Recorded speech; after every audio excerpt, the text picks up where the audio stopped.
नमस्कार दोस्तों, welcome to Byju's government exam prep channel. दोस्तों आज हम लोग डेली करंट अफेयर में डिस्कस करेंगे 6 मई 2021 के न्यूज़पेपर में से, जो कि आपके आगामी परीक्षा CHSL, combined graduate level, NTPC, intelligence bureau, CPO SI, Delhi police and other state services exam like UPPSC, Madhya Pradesh, Rajasthan, Jharkhand, Chhattisgarh and other competitive exam like banking exam के लिए भी यह लाभदायक सिद्ध होगी। तो आइए एक एक करके चर्चा करते हैं आज के राष्ट्रीय मामलों में, यानी नेशनल अफेयर में। पहली न्यूज है, काफी चर्चित न्यूज है। The supreme Court upheld Maratha reservation as unconstitutional. इसकी वजह से पूरे महाराष्ट्र में हलचल हो गई है।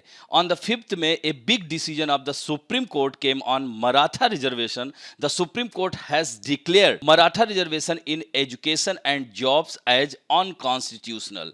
इसे असंवैधानिक करार किया है। यानी मराठा आरक्षण को लेकर 5 मई को सुप्रीम कोर्ट का फैसला बहुत ही अनएक्सपेक्टेड आया है मराठियों के लिए। सुप्रीम कोर्ट ने शिक्षा और नौकरी में मराठा आरक्षण को असंवैधानिक करार दिया है, यानी यह संविधान के अनुरूप नहीं है। अब किसी भी नए व्यक्ति को मराठा रिजर्वेशन के आधार पर नौकरी या कॉलेज में सीट नहीं दी जाएगी। यहां पर आप देख सकते हैं, यह 5 सदस्यीय सुप्रीम कोर्ट की पीठ ने इसमें जो है दिया है कह सकते हैं फैसला। तो यह महत्वपूर्ण हो जाता है कि अपने फैसले में सुप्रीम कोर्ट ने कहा है कि मराठा समुदाय को आरक्षण के लिए सामाजिक शैक्षणिक रूप से पिछड़ा घोषित करने का कोई भी आधार नहीं है। यानी कह सकते हैं कि the supreme Court said that there is no basis for declaring the Maratha community as socially educationally backward for deserving reservation. दोस्तों 2018 में मराठा रिजर्वेशन को कानून के संविधान के अनुच्छेद 14 और अनुच्छेद 15 में दिए गए समानता के मूल अधिकार का उल्लंघन है। यानी कोर्ट का यह कहना है कि सीधे सीधे मूल अधिकारों का हनन है। यानी मूल अधिकार में अगर हम बात करें तो मूल अधिकार में अनुच्छेद 14 से 18 के बीच में क्या है? राइट टू इक्वालिटी है, समानता का अधिकार। यानी अनुच्छेद 14 में क्या कहता है? विधियों के समक्ष समता और विधियों के समान संरक्षण, यानी अकॉर्डिंग टू लॉ। यानी यहां पर आप देखिए कि इक्वालिटी एंड प्रोटेक्शन, ये दो शब्द हैं। इसके साथ साथ अनुच्छेद 15 में क्या कह रहा है? धर्म, मूल, वंश, लिंग और जाति के आधार पर यह प्रतिषेध लगाता है। यानी religion base, sex base, caste base, इस पर प्रोहिबिट करता है ये आर्टिकल 15। तो ये दोनों आर्टिकल के अनुरूप अगर बात की जाए तो मराठा आरक्षण सीधे सीधे संवैधानिक अधिकारों का उल्लंघन होता है, समानता के अधिकार का उल्लंघन होता है। तो the court said that it will not review the supreme courts decision in 1992 in Indira Sahni versus union of India case है। यानी यूनियन ऑफ इंडिया, यानी आप इंदिरा साहनी केस बहुत ही चर्चित केस था, 1992 में आया था। और इसमें वो सुप्रीम कोर्ट ने कहा कि इस फैसले की हम समीक्षा नहीं कर सकते हैं, क्योंकि इसमें यह कहा गया है, इस फैसले में इंदिरा साहनी बनाम भारत सरकार में यह कहा गया था कि रिजर्वेशन का कोटा 50% से एबव नहीं होना चाहिए। उसने रोक लगा दी थी।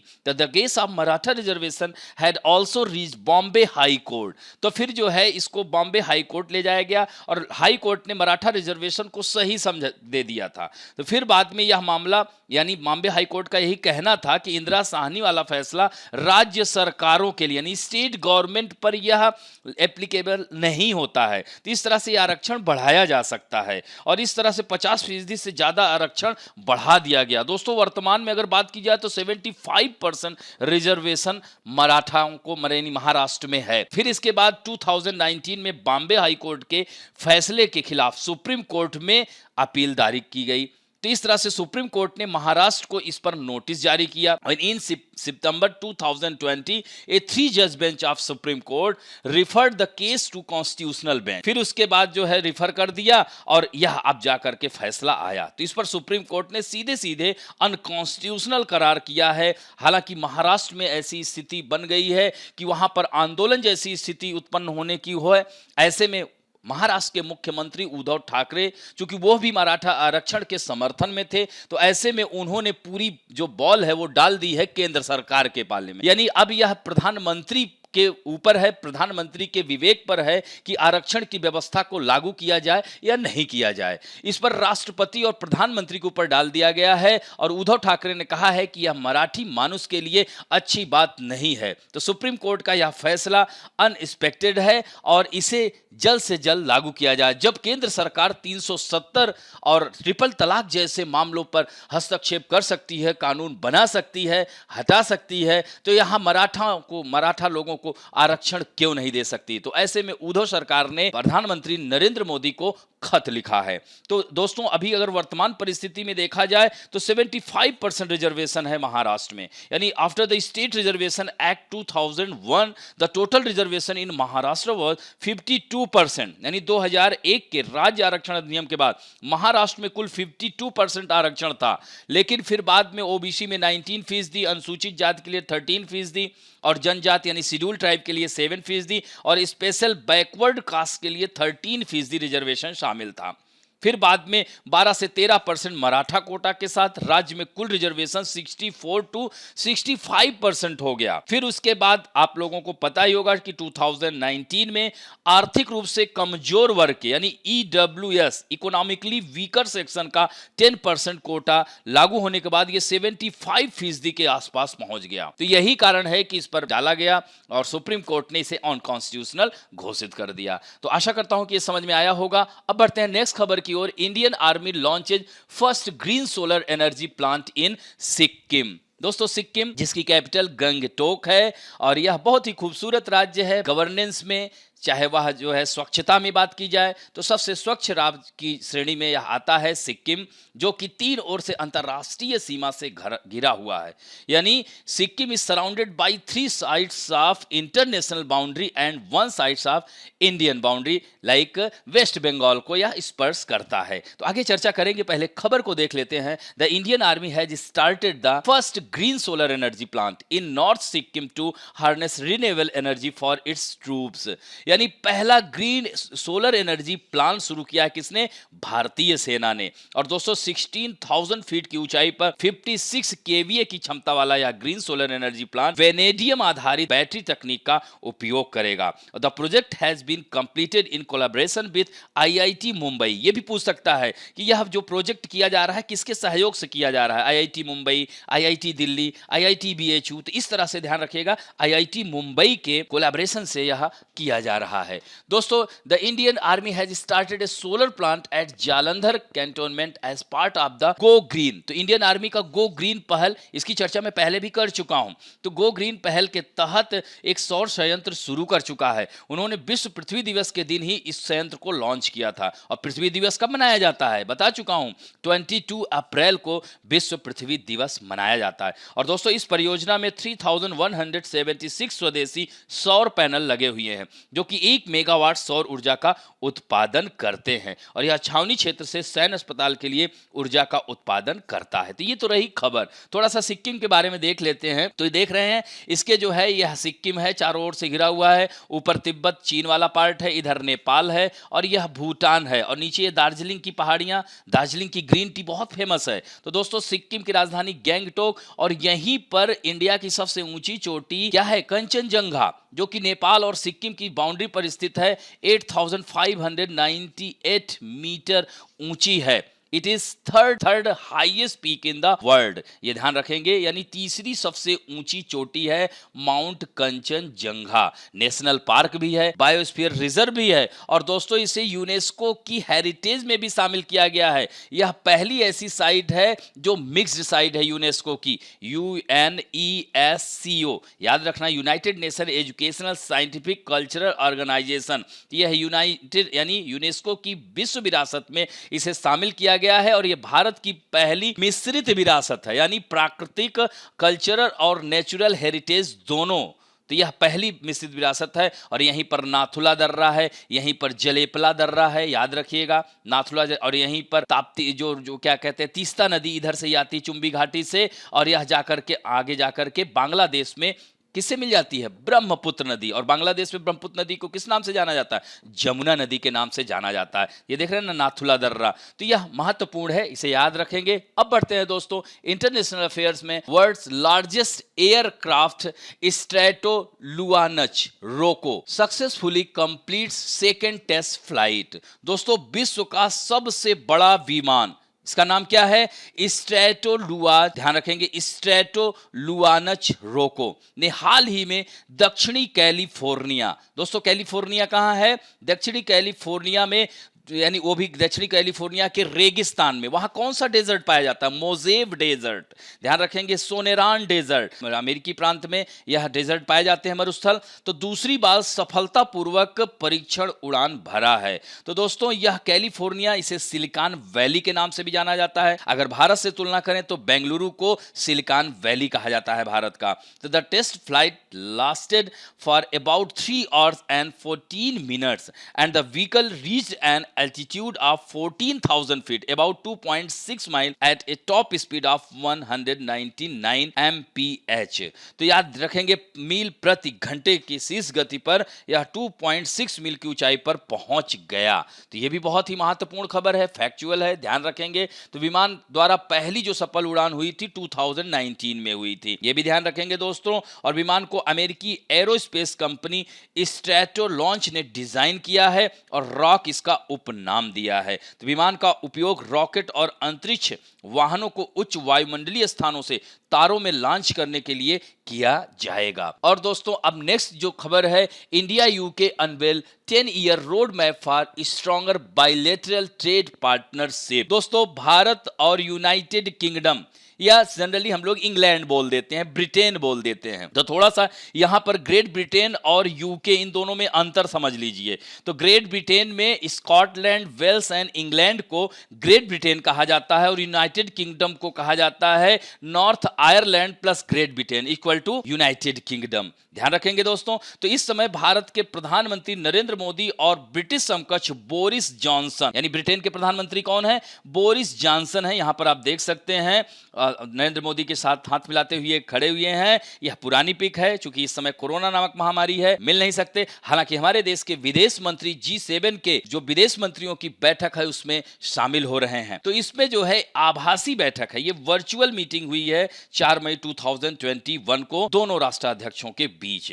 तो during the summit meeting both the leaders unveiled N ambitious 10-year road map elevate the India UK bilateral relationship, यानी द्विपक्षीय संबंधों पर यह महत्वाकांक्षी 10 वर्षीय रोड मैप का अनावरण किया गया है। और ब्रिटेन ने कहा है कि वह भारत के साथ, चाहे वह सुरक्षा की बात हो, रक्षा की बात हो, सिक्योरिटी की बात हो, या अन्य चाहे ऊर्जा के क्षेत्र में बात हो, चाहे समुद्री सुरक्षा के क्षेत्र में बात हो, सभी में वह उनके साथ खड़ा हुआ है। कोरोना नामक इस महामारी में भारत के साथ खड़ा हुआ है। तो यूके के प्रधानमंत्री बोरिस जॉनसन ने 1 बिलियन पाउंड के नए भारत यूके व्यापार निवेश की घोषणा की है। तो apart from this India and UK link in 9 pacts, यानी 9 समझौते किए हैं। तो ये समझौते जैसे कि migration and mobility, digital and technology, telecommunication, energy and medicines, counter terrorism, besides agreeing to boost collaboration in dealing with climate change through a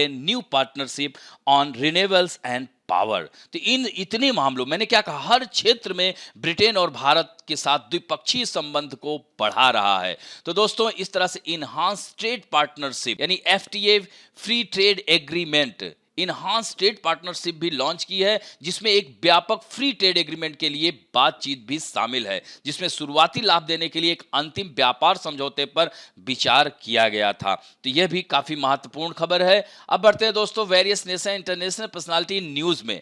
दोस्तों ममता बनर्जी बहुत ही चर्चा में है इस समय दोस्तों, लगातार तीसरी बार पश्चिम बंगाल की सत्ता पर काबिज हुई हैं। यानी Mamata Banerjee was sworn as the chief minister of West Bengal for 3rd time among ongoing covid situation in some parts of the state. यानी इस कोविड नामक इस महामारी के दौरान इस तरह से जो है चुनाव आयोग ने चुनाव कराया, जिसका परिणाम यह निकला कि ममता बनर्जी तीसरी बार मुख्यमंत्री पद पर चयनित हुई हैं, यानी चुन करके आई हैं जनता के द्वारा। हालांकि वह अपना चुनाव नंदीग्राम से हार गई हैं। तो कैबिनेट और मंत्रिपरिषद के बाकी सदस्यों को 9 मई को रविन्द्रनाथ टैगोर की जयंती पर शपथ दिलाई जाएगी। तो दोस्तों, कोविड प्रोटोकॉल के साथ राजभवन के थ्रोन रूम में जो है शपथ समारोह हुआ था। और वर्तमान में भारत में पदस्थ मुख्यमंत्रियों में पश्चिम बंगाल की जो ममता बनर्जी एकमात्र महिला मुख्यमंत्री हैं। यानी पूरे भारत में अभी मात्र एक महिला मुख्यमंत्री की बात की जाए तो वह ममता बनर्जी हैं। और फर्स्ट वुमेन सुचेता कृपलानी थी, उत्तर प्रदेश की मुख्यमंत्री बनी थी 1963 टू 67, ये फैक्ट है, इसे ध्यान रखेंगे। और स्वतंत्र भारत के इतिहास में देश के विभिन्न प्रदेशों में वर्तमान समय तक अगर बात की जाए तो 16 महिलाएं मुख्यमंत्री बन चुकी हैं। तो एक तरह से देखा जाए तो महिला सशक्तिकरण की ओर यह एक अच्छा उदाहरण पेश करता है कि भारत देश में अभी तक 16 मुख्यमंत्री महिलाएं रह चुकी हैं। तो ये फैक्ट है, इसे ध्यान रखेंगे। अब बढ़ते हैं दोस्तों बुक्स एंड अवार्ड्स में। UNESCO honours Maria Ressa with World press Freedom Award 2021। यानी यूनेस्को, मैंने पहले भी चर्चा की, United Nation Educational Scientific Culture Organization. इसका हेडक्वार्टर कहां है दोस्तों? पेरिस में है। पेरिस किस नदी के किनारे बसा है? सीन नदी के किनारे बसा है। 1946 में इसकी स्थापना हुई थी। आंद्रे अजोले इसकी महानिदेशक हैं, यह भी ध्यान रखिएगा। तो मारिया रेसा को यूनेस्को गुइलेर्मो कैनो विश्व प्रेस स्वतंत्रता पुरस्कार 2021 के लिए चुना गया है। और $45,000 का पुरस्कार यूनेस्को के अनुसार विशेष रूप से खतरे की स्थिति में प्रेस की स्वतंत्रता रक्षा या संवर्धन में उत्कृष्ट योगदान को मान्यता है। यानी इसी क्षेत्र में कार्य करने वाले पत्रकारों को यह पुरस्कार दिया जाता है। और दोस्तों, यह पुरस्कार जो है कोलंबियाई पत्रकार गुइलेर्मो कैनो इसाजा के नाम पर रखा गया है। 1986 में इनकी हत्या कर दी गई थी। और UNESCO Guillermo canoe world press freedom fight जो फ्रीडम प्राइज है 1997 में स्थापित किया गया था। यह पुरस्कार प्रत्येक वर्ष विश्व स्वतंत्रता प्रेस स्वतंत्रता दिवस यानी 3 मई के अवसर पर यह प्रदान किया जाता है। तो इसे भी ध्यान रखेंगे। अब बढ़ते हैं दोस्तों banking and finance related news में। Antibody cocktail by Roche gets emergency use authorisation in India for कोविड-19 ट्रीटमेंट। यानी दवा निर्माता कंपनी रॉस इंडिया ने बताया कि रॉस प्रायोगिक एंटीबॉडी कॉकटेल का इस्तेमाल कोविड-19 के मरीजों के इलाज के लिए Central Drugs Standard Control Organization से इमरजेंसी यूज की इजाजत मिल गई है। तो दोस्तों, रॉस इंडिया ने बताया कि भारत में कासिरिविम्ब एंड इमदेवमब एंटीबॉडी के मिश्रण का इस्तेमाल करने की अनुमति अमेरिका में ईयू के लिए जमा आंकड़ों व यूरोपीय संघ के मानव पर चिकित्सा उत्पाद के इस्तेमाल की सीमित के वैज्ञानिकों की राय के आधार पर मिली है। After getting emergency usages authorization, Roche can import it from global producer and distribute it through strategic partner Cipla in India. यानी भारत में यह वितरण करेगी, किसके? सिप्ला के जरिए वितरण करेगी। तो एंटीबॉडी कॉकटेल का इस्तेमाल कोविड-19 के हल्के एवं मध्यम लक्षण वाले मरीजों के उपचार में किया जाता है। तो इस दवा का इस्तेमाल पहले ही अमेरिका और यूरोप में हो रहा है, और जो कि अस्पताल में भर्ती नहीं है उन पर यह दवा का इस्तेमाल किया जा रहा है। अमेरिका के पूर्व राष्ट्रपति डोनाल्ड ट्रंप का नाम तो सुना होगा, उनको भी इलाज में यह दवा दी गई थी। तो यह रोश इंडिया, ध्यान रखेंगे दोस्तों। अब बढ़ते हैं स्पोर्ट न्यूज में। Rishabh Pant made history in ICC test ranking. दोस्तों, यह ऋषभ पंत का नाम विकेट कीपर भी है, अच्छे बल्लेबाज है। ICC has announce the latest test ranking. तो न्यूजीलैंड के कप्तान केन विलियमसन पहले नंबर पे हैं, दूसरे नंबर पर स्टीव स्मिथ हैं, और तीसरे नंबर पर मार्नस लुबशाने हैं, और चौथे नंबर पर जो रूट हैं, और पांचवें नंबर पर विराट कोहली हैं जो इंडियन कैप्टन हैं। तो भारतीय विकेट कीपर बल्लेबाज ऋषभ पंत टेस्ट रैंकिंग में 6ठे नंबर पर आ गए हैं, और यह इतिहास बना दिए हैं। नंबर 6 पर आकर एक नया इतिहास बना दिया है, जो ना तो धोनी अपने टेस्ट कैरियर में कभी रच पाए और ना ही किसी दूसरी भारतीय विकेट कीपर ने यह कारनामा किया था। तो भारत के टेस्ट क्रिकेट के इतिहास में ऐसा पहली बार हुआ है जब कोई भारतीय विकेट कीपर दुनिया के बेस्ट टेस्ट बल्लेबाजों की लिस्ट में टॉप 10 में जगह बनाई है। और दोस्तों, पंत के अलावा 6ठे नंबर पर हेनरी निकोलसन और रोहित शर्मा भी मौजूद थे अंक के आधार पर, यह ध्यान रखिएगा। बाबर आजम और डेविड वार्नर इन बल्लेबाजों से पीछे हैं। टीम इंडिया के खिलाड़ी पुजारा और रहाणे 14वें 15वें रैंक पर हैं। और गेंदबाजी की बात करें तो टॉप 10 में आर अश्विन ही हैं जो कि फर्स्ट रैंक पर हैं, और सेकंड रैंक पर हैं। पहले नंबर पर पैट कमिंस हैं, जो कि अभी भारत में कोविड के लिए सहायता राशि दिए थे। तो टॉप 10 में कोई बदलाव नहीं किया गया है, तो ये फैक्ट है, इसे ध्यान रखेंगे। अब बात करते हैं चैंपियंस लीग की। Manchester city in final for the first time. पहली बार मैनचेस्टर सिटी ने इतिहास रचा है। तो इंग्लिश क्लब ने पहली बार चैंपियंस लीग के फाइनल में जगह बना ली है। तो रियाद महरेज के 2 गोल की बदौलत से सेमीफाइनल के दूसरे लेग के मुकाबले में सिटी पिछले साल की runner up Paris Saint Germain को हराया और सिटी ने पहला लेग 2-1 से जीता। तो इस तरह से मैनचेस्टर सिटी ने सेमीफाइनल में 4-1 से यह जीत लिया है मुकाबला। तो मैनचेस्टर सिटी यूरोपियन कप या चैंपियंस लीग के फाइनल में पहुंचने वाली 9वीं इंग्लिश टीम है, तो इसे भी ध्यान रखेंगे दोस्तों। अब यह जर्मनी और इटली के क्लब के 3 मतलब कह सकते हैं ज्यादा हैं। सिटी ने चैंपियंस लीग के अंतिम 7 मुकाबले जीते हैं। इससे पहले Manchester United, Arsenal, Leeds United ने यूरोपीय टूर्नामेंट में लगातार 6 मैच, तो ये सब जो यह क्लब हैं इनके नाम याद रखा करिए, अक्सर आ जाते हैं। तो इसके अलावा सिटी की टीम यूरोपियन कप या चैंपियंस लीग के एक सीजन में 11 मैच जीतने वाली पहली इंग्लिश टीम भी बन गई है। दोस्तों, चैंपियंस लीग 29 मई को इस्तांबुल में होने वाले फाइनल में इंग्लैंड की 2 टीमों के बीच भिड़ंत हो सकती है। उसमें चेल्सी अगर रियल मैड्रिड को अगर हरा देती है तो फिर यह मुकाबला चैंपियंस लीग का फाइनल मतलब इंग्लैंड की ही कह सकते हैं क्लब, चेल्सी क्लब, और इसी के बीच होगा मैनचेस्टर सिटी के बीच। तो दोनों टीम के बीच यानी अब रियल मैड्रिड को हराना पड़ेगा, चूंकि स्पेनिश क्लब है रियल मैड्रिड, सबसे ज्यादा 13 बार चैंपियंस लीग का खिताब जीत चुका है। तो चेल्सी के लिए इतना आसान नहीं होगा, यह भी ध्यान रखेंगे दोस्तों। अब बढ़ते हैं इंपॉर्टेंट डेज में। इंटरनेशनल नो डाइट डे है, यानी आज 6 मई को इंटरनेशनल नो डाइट डे मनाया जाता है और इसका प्रतीक हल्का नीला रिबन है। यानी यह शरीर की स्वीकृति का वार्षिक उत्सव है। इसमें मोटापे की स्वीकृति और शरीर के आकृति की विविधता की स्वीकृति शामिल है। यानी it is an annual celebration of body acceptance including fat acceptance and body shape diversity. Yani it means recognizing that your body is beautiful exactly as it is and worry less about your weight, body shape and more about being healthy and active. यानी जो व्यक्ति healthy and active है उसमें इसके बारे में यह मनाया जाता है। तो इस तरह से नो डाइट यानी जंक फूड का प्रयोग नहीं करें, इन सब की बात की जाती है। तो इस तरह से यह दिन स्वास्थ्य पर ध्यान देने के लिए, स्वस्थ जीवन शैली को बढ़ावा देने और डाइटिंग के संभावित खतरों के बारे में जागरूकता बढ़ाने और सफलता की अविरलता के लिए समर्पित है। और वर्ल्ड हेल्थ ऑर्गेनाइजेशन, इसकी स्थापना 1948 में हुई थी। इसका हेडक्वार्टर जिनेवा में है स्विट्जरलैंड के, और इसके डायरेक्टर जनरल है टेड्रोस अधानोम, ये भी ध्यान रखेंगे। अब बढ़ते हैं दोस्तों, let us talk about some important fact में। आज हम बात करेंगे इन्वायरमेंटल मूवमेंट इन इंडिया, यानी भारत में पर्यावरण आंदोलनों की चर्चा करेंगे। जैसे बहुत सारे आंदोलन, नर्मदा बचाओ आंदोलन, चिपको आंदोलन, बिश्नोई आंदोलन। तो यहां से प्रश्न आप लोगों के एग्जाम में आ जाते हैं। तो श्री जम्भेश्वर को बिश्नोई पंथ का संस्थापक माना जाता है। यानी यह बिश्नोई जो विचारधारा है हिंदुत्व के 29 सिद्धांतों पर आधारित धार्मिक शाखा है और यह पर्यावरण संरक्षण के प्रति अत्यंत प्रतिबद्ध होते हैं। तो इस प्रशाखा की स्थापना जाम्बाजी महाराज या उसे जम्भेश्वर कह सकते हैं, उन्होंने किया है। बिश्नोई 2 शब्दों से, यानी 20 और 9, बिश्नोई यानी 29 नियमों का यह पालन करता है। और दोस्तों यह प्रकृति पूजक होते हैं, अहिंसात्मक समुदाय है और यह आंदोलन वनों की कटाई के खिलाफ शुरू किया गया था। यानी एक स्थानीय राजा थे, महल के निर्माण हेतु वहां खेजरी पाया जाता है ना, तो खेजरी के पेड़ों की कटाई के दौरान बिश्नोई विचारधारा से जुड़े लोगों ने पेड़ों से चिपक कर अपने आप को कुर्बान कर दिया। अमृता देवी नाम भी याद रखना बिश्नोई समाज से जुड़ा हुआ था, उसमें से एक में आंदोलन करता थी। यह आंदोलन वनों की कटाई के लिए होता है और यह आंदोलन मुख्यतः राजस्थान, हरियाणा, पंजाब, उत्तर प्रदेश, मध्य प्रदेश आदि प्रदेशों में पाए जाते हैं।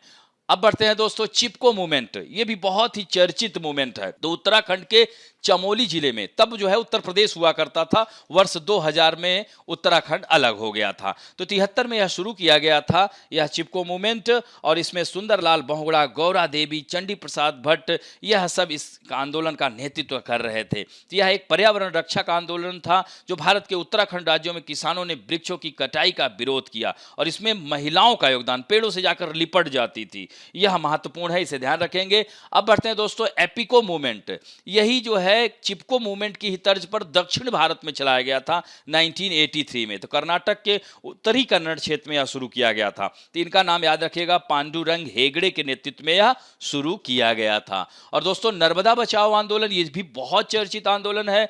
नर्मदा नदी पर, नर्मदा नदी कहां से निकलती हैं? अमरकंटक से निकलती हैं दोस्तों, और खंभात की खाड़ी में गिर जाती है, यानी अरब सागर में गिरने वाली यह भारत प्रायद्वीपीय भारत की सबसे लंबी नदी है। 1312 किलोमीटर यह लंबी है। इसकी सहायक नदियां हैं, तवा है, दुद्धी है, शेर है, शक्कर है, हिरन है, ये सब इसकी सहायक नदियां हैं। धुआंधार, भेड़ा घाट, वाटरफॉल इसी नदी पर है। इस पर बहुत सारे डैम बनाए गए हैं। तो ये सरदार सरोवर परियोजना 1961 में पहले प्रधानमंत्री पंडित जवाहरलाल नेहरू जी ने शुरू की थी। तो पर्यावरणविदों और स्थानीय लोगों ने 1985 में हाइड्रो बिजली के उत्पादन के लिए नर्मदा पर बांधों के निर्माण के खिलाफ विरोध शुरू किया था, जिसे नर्मदा बचाओ आंदोलन के नाम से जाना जाता है। इसमें जो है मेन नेता मेधा पाटकर, अरुंधति रॉय, बाबा आमटे, आमिर खान का समर्थन मिला था। और दोस्तों सेव द जंगल मूवमेंट, जंगल बचाओ आंदोलन, यह शुरुआत इसकी बिहार में 1980 में हुई थी। बाद में यह आंदोलन झारखंड और उड़ीसा तक फैल गया और 80 में सरकार ने बिहार के जंगलों को मूल्यवान सागौन के पेड़ों के जंगल में बदलने की योजना पेश की। और इसी योजना के विरुद्ध बिहार के सभी आदिवासी कबीले एक होकर और उन्होंने अपने जंगलों को बचाने के लिए आंदोलन किया। इसे जंगल बचाओ आंदोलन का नारा दिया गया। कई पर्यावरणविद इस आंदोलन को राजनीतिक लालच का खेल और लोक लुभावनवाद कहते हैं। तो इस तरह से यह 5 आंदोलन, फिर नेक्स्ट सेशन में हम और आगे के कुछ और आंदोलन हैं उनकी चर्चा कर देंगे। अब बढ़ते हैं दोस्तों आप लोगों के सेक्शन में, जो कि बहुत ही सुंदर उत्तर दे रहे हैं। आज उत्तर देने वालों में हैं रुपिंदर कौर, सुभाष रानी, अमरजीत सिंह बल्लू, प्रीति सिंह, सचिन मीना, रोशन कुमार, रोली सरोज, मिस नीतू, संजय नेगी, अतुल जॉय, आयशा रहमान, सूरज उपाध्याय, रेनू बाला, मधु आशुतोष, अंकित कुमार, ध्रुव पारिक, राहुल कुमार मीना, विनोद जायसवाल, ब्रज देधिया, जूबी बाबू, इतने लोगों ने कमेंट और उत्तर दोनों दिए हैं। आशा करता हूं कि आज भी आप लोग ज्यादा से ज्यादा लोग उत्तर देंगे। तो आज आप लोगों के सामने पहला क्वेश्चन है, recently in which has the supreme court given a decision related to reservation? हाल ही में सुप्रीम कोर्ट ने किस राज्य में आरक्षण से संबंधित फैसला सुनाया है? गुजरात, महाराष्ट्र, उत्तर प्रदेश, मध्य प्रदेश। नेक्स्ट क्वेश्चन है, where has Indian army launch the first solar plant? Bihar, Himachal Pradesh, Sikkim and Jammu. Next question है, what is the name of the world's largest airplane? Stratolaunch, Boeing 747, Airbus Beluga, Antonov and 124। Next question है, with which country has India sign a 10-year road map for stronger bilateral trade partnership? UK, USA, France, Saudi Arab. And next question है, how many time has Mamata Banerjee been sworn and as chief minister of West Bengal? Second time, third time, fourth time या fifth time? And next question है, who has been awarded the UNESCO world press freedom 2021 award? Bob Woodward, Maria Ressa, Ravish Kumar, Lester Holt. And next question है, who is the first wicket keeper from India to have reached the 6th position in the ICC Test ranking?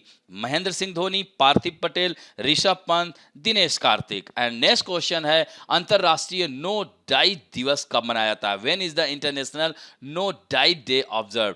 4th May, 5th, 6th and 7th।